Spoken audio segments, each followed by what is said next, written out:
कात्रप तलावाच्या सौंदर्यीकरणासाठी लाखो रुपये खर्च करण्यात आले होते। सर्वधन निधीमधून हे काम करण्यात आले। तलावाभोवती भिंती उभारल्या, पायवाटा बांधण्यात आल्या, दिवे बसवण्यात आले आणि एकूणच परिसराला एक शांत, स्वच्छ आणि निसर्गरम्य रूप देण्याचा प्रयत्न करण्यात आला होता। मात्र कालांतराने या सौंदर्यीकरणाच्या कामांची अवस्था फारच वाईट झाली आहे। नगरपालिकेकडून या परिसराकडे फारसे लक्ष दिले जात नसल्यामुळे संपूर्ण भागाची जीर्ण अवस्था झाली आहे। तलावाच्या देखरेखीसाठी अधिकारी नेमण्यात आले आहेत, मात्र त्यांचे काम केवळ नावापुरतेच असल्याचे नागरिकांच्या लक्षात येते आहे। तलावाच्या आजूबाजूला मोठ्या प्रमाणात कचरा पसरलेला आहे। नागरिक देवाला वाहिलेली फुले, हार, पूजेचा कचरा सरळ या तलावात टाकतात। त्यामुळे तलावाचे पाणी खराब होत असून दुर्गंधीही पसरते आहे। तलावाच्या आजूबाजूच्या परिसरात रस्त्याच्या कडेला देखील कचरा टाकला जातो आणि याकडे ना कोणी लक्ष देतो ना कोणी कारवाई करतो। बदलापूरमधील कात्रप तलाव हा शहरातील एक महत्त्वाचा विरंगुळ्याचा ठिकाण होता। विशेषतः वरिष्ठ नागरिक येथे सकाळ संध्याकाळ फेरफटका मारण्यासाठी, निवांत वेळ घालवण्यासाठी येत असतात। पण अशा परिस्थितीत त्यांच्या आरोग्यावर आणि मानसिक शांततेवर परिणाम होत आहे। अशुद्धता, दुर्गंधी आणि अस्वच्छता यामुळे एकेकाळचा सुंदर तलाव आज दुर्लक्षित आणि दूषित अवस्थेत आहे। संपूर्ण परिस्थितीवरून स्पष्ट होते की नगरपालिकेच्या दुर्लक्षामुळेच ही अवस्था ओढवली आहे।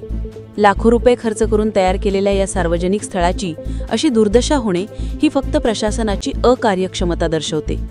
नागरिकही जबाबदारीने वागण्याऐवजी या ठिकाणी कचरा फेकून परिस्थिती अजूनच बिघडवत आहेत। या सगळ्या पार्श्वभूमीवर त्वरित स्वच्छता मोहीम, कडक नियम आणि जनजागृती मोहिमा राबवण्याची नितांत गरज आहे।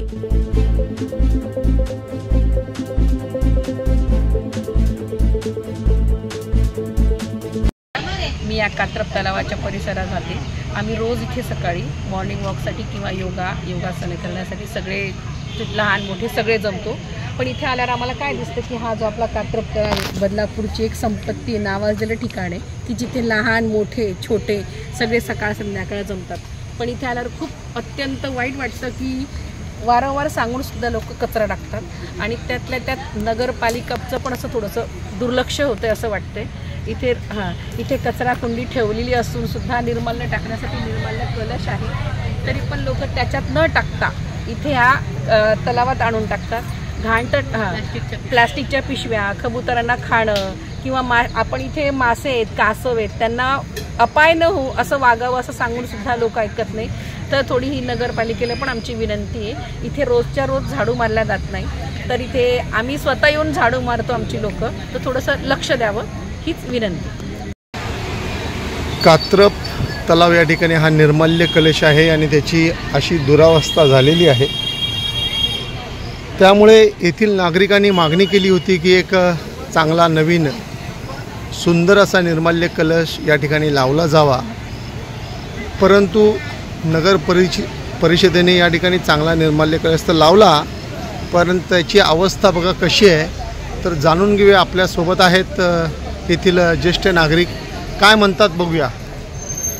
मी एक ज्येष्ठ नागरिक इथे कात्रप तलावाच्या इथे उभा आहे आणि इथे हा कचरा टाकण्यासाठी कलश जो ठेवला आहे तो कलश कशा पद्धतीने ठेवलेला आहे। हा उलटा ठेवल्यानंतर त्यात कचरा असा उलटा कलश कोणी ठेवतोय का? हा कलश ठेवणारा नगरपालिकेचा हा कोणी कलश बनवला, पैसा व्यर्थ जातो। तरी याच्याकडे दखल घेऊन हा कलश व्यवस्थित उभा करून सपोर्ट देऊन चांगल्या प्रकारे ठेवण्यात यावा। आणि कचरा पेटी पण अशी आहे की सगळा कचरा बाहेर जातो, तो कचरा पण व्यवस्थित टाकण्यासाठी पेटी चांगली परत मजबूत करावी। म्हणजे हा उगीच नागरिकांचा पैसा व्यर्थ घालवू नये अशी माझी नगरपालिकेला विनंती आहे। 80 वर्षांची परंपरा, भक्ती कलेचा आणि विश्वासाचा संगम, आंबवणे बंधू यांचे श्री गणेश चित्रकला मंदिर। इथे बनतायत शार्वू मातीच्या, लाल मातीच्या सर्व प्रकारच्या मूर्ती। आता तुमच्या मनातल्या बाप्पासाठी बुकिंग सुरू, लगेच भेट द्या।